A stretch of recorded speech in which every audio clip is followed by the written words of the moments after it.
sous le choc. Une scène digne d'un western, une bagarre qui vire au meurtre. Piazza Meardi à Voghera, dans le nord du pays, hier soir, peu après 22h.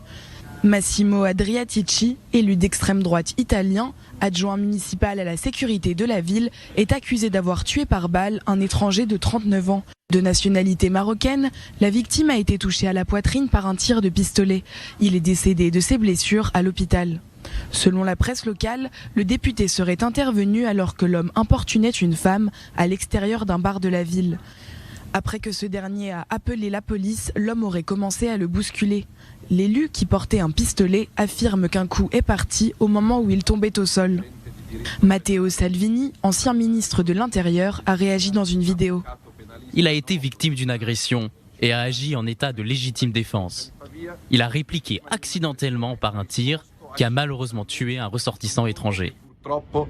Massimo Adriatici est désormais assigné à résidence et fait l'objet d'une enquête pour excès de négligence en cas de situation de légitime défense, selon des sources proches du parquet.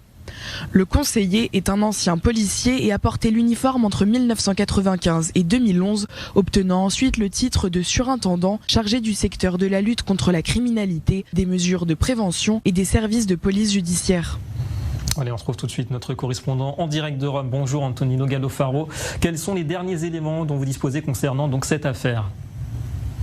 Écoutez, ici c'est surtout les réactions en ce moment, parce qu'on n'a pas plus d'informations à propos de ce qui s'est passé cette nuit. Les enquêtes sont encore en cours. C'est surtout vraiment les réactions qui prennent le devant de la scène médiatique ici.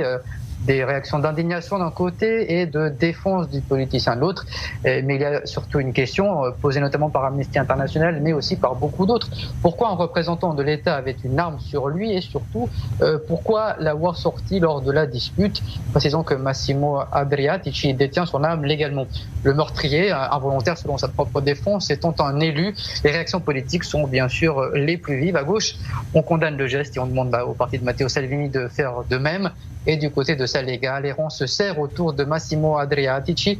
Hors de question pour l'instant de condamner quoi que ce soit, pas tant que l'enquête est en cours. Il y a beaucoup de contradictions dans la défense politique et cela est dû aussi au fait que les enquêteurs doivent encore reconstruire les faits. Pour le leader du parti d'extrême droite, Matteo Salvini, il s'agit ici de légitime défense et c'est là qu'il y a contradiction d'un coup parti par accident. C'est en tout cas aussi ce qu'affirme le politicien acteur du drame. Il aurait été poussé lorsque le coup est parti. Et rentre aussi dans le débat la question du racisme, les positions de la Ligue étant anti-immigration, surtout dans le nord du pays où s'est déroulé le drame. Des commentateurs politiques affirment déjà que le racisme se manifeste de cette manière, surtout dans l'instinct programmé, je cite, des élus de la Lega. Merci beaucoup Antonino Gallofaro en direct donc.